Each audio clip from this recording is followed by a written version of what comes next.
ఓం శ్రీ గురుభ్యో నమః.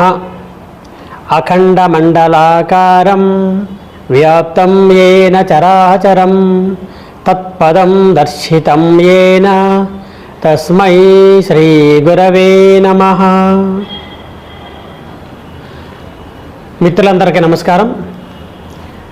ఈరోజు ఒక మంచి ప్రశ్న అడిగారు నన్ను.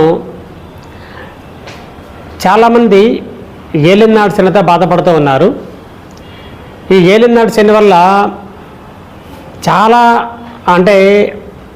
చాలా కష్టాలు, చెప్పుకోలేని కష్టాలు.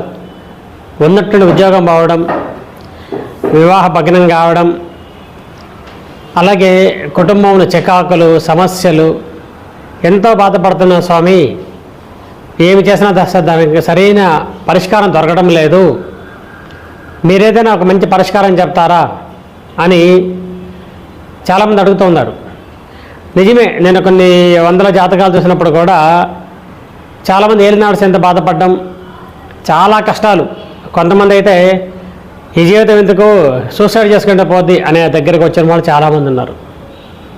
దానికి పరిష్కారంగా మా గురుదేవుల ద్వారా కొద్దిమంది ఆంతరంగిక శిష్యులకు మాత్రమే అందించినటువంటి ఒక పరిష్కారం ఏమిటంటే తిరునల్లారు యాత్ర. ఇది 19 రోజులు ఇంటి వద్దనే ఉండి శనికి పూజించుకోవాలి. శనికి 19,000 మంత్ర జపం. ఇది ఎవరికి వారే స్వయంగా చేసుకోవాలి. రోజుకు 1000 చొప్పున మంత్ర జపం చేయాలి. శనికి నల్ల నువ్వులు,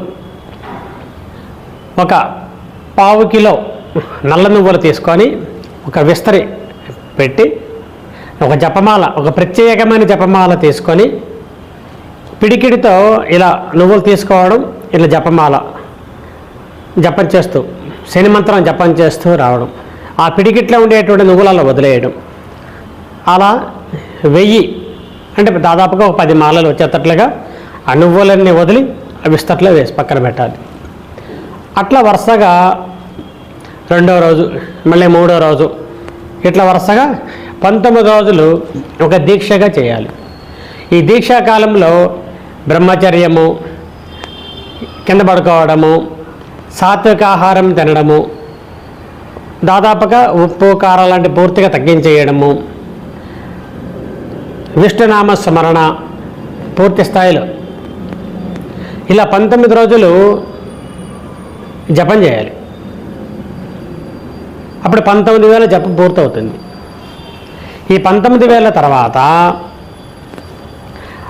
ఈ 19 రోజులు చేసిన జపంలో ఉండేటువంటి నువ్వులన్నీ కూడా ఒక నల్ల గుడ్డలో ఇలా మూట కట్టి, ఇంకొక ప్రత్యేకమైన నల్ల గుడ్డ, ఒక ఇనుప చీర లాంటిది, ఇనుప బాండీ లాంటిది, ప్రత్యేకమైన అంటే మిషన్ దగ్గర ఆడిచ్చినటువంటి నువ్వుల నూనె, అంటే బజార్లో కల్తీలు ఉన్నాయి, అది కాకుండా నువ్వుల నూనె తీసుకొని మనం అయ్యప్ప భక్తులు ఎలా అయితే ఇరుముడి కట్టుకుంటారో ఆ మాదిరిగా ఒక గుడ్డలో కట్టి మూట కట్టి అక్కడి నుంచి మనం తిరునల్లారు వెళ్ళాలి.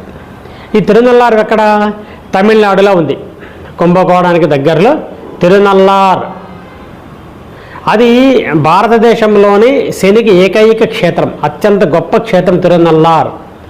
అది శని కోసమే ఆవిర్భవించినటువంటి గుడి. అక్కడ కాకికి దేవాలయం ఉంది.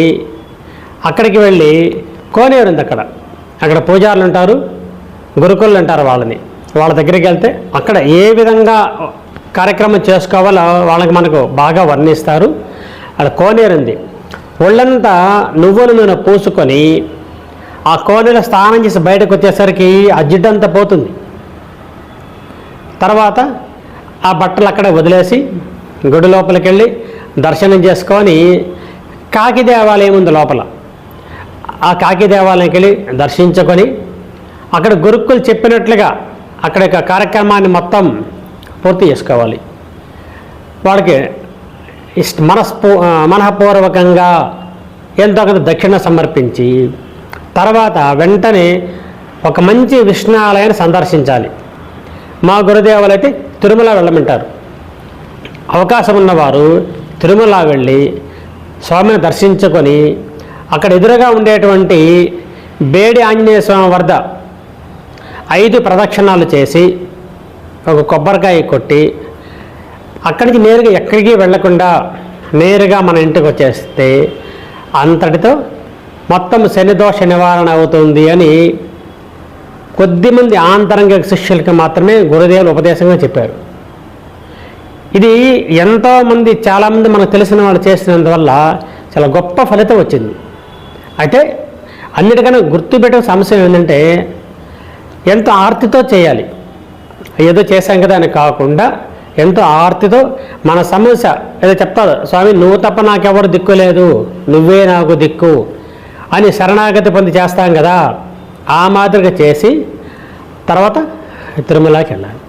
తిరుమలలో కూడా పుష్కరణలో స్నానం చేయాలి. తర్వాత స్వామిని దర్శనం చేసుకోవాలి. మళ్ళీ బేడి ఆంజనేయ స్వామి దగ్గరికి రావాలి.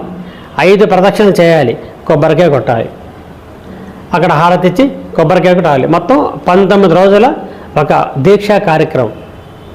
ఎంత అద్భుతమైన ఫలితాలు వస్తాయంటే మీ కళ్ళతో మీరే చూడొచ్చు. కాబట్టి ఎవరైతే మీ జాతకాలలో ఏలినాడు శనితో మీరు బాధపడుతూ ఉన్నారో వారు ఇవి చేసినట్లయితే ఒక మంచి పరిష్కారాన్ని మీరు పొందగలుగుతారు.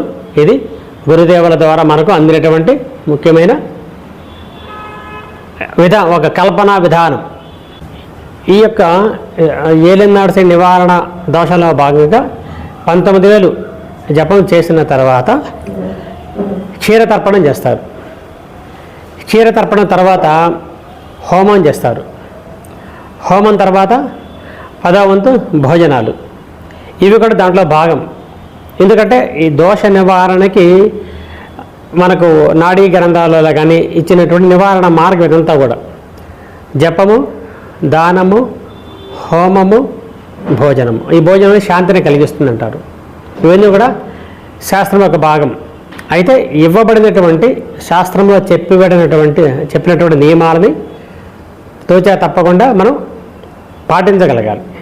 ఎందుకంటే సమస్య తీవ్రంగా ఉన్నప్పుడు దాని నివారణ కూడా మనం అంత తీవ్ర స్థాయిలో చేసినప్పుడు మాత్రమే అది నివారణ అవుతుంది. కాబట్టి ఎందుకంటే మనం ఒక పక్క దాని గురించి అనుభవిస్తూ ఉంటాం.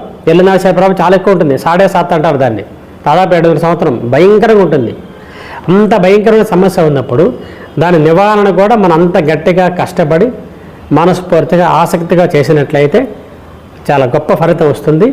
అదే మాదిరిగా తిరుమల కొండ మీదకి వెళ్ళినప్పుడు కూడా స్వామి దర్శించుకున్నప్పుడు కానీ, పుష్కరిణి స్థానం అప్పుడు కానీ, బేడి ఆంజనేయ స్వామి దగ్గరికి వెళ్ళినప్పుడు కానీ ఎంతో పవిత్రమైన మనసుతో నిరంతరం నారాయణమంత స్మరణతో స్వామివారు మన దగ్గర ఉన్నారు, ఆయన మనల్ని కాపాడుతున్నారు అంటే సర్వస్వ శరణాగతి అంటాం.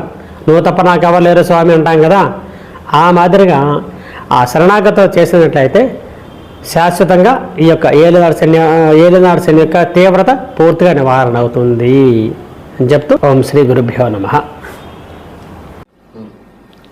ప్రేక్షక మహాశైలందరికీ ఇన్నాళ్ళు మా learn to earn with JK ఛానల్ను సపోర్ట్ చేసి ముందుకు తీసుకువెళ్తున్నందుకు ధన్యవాదములు.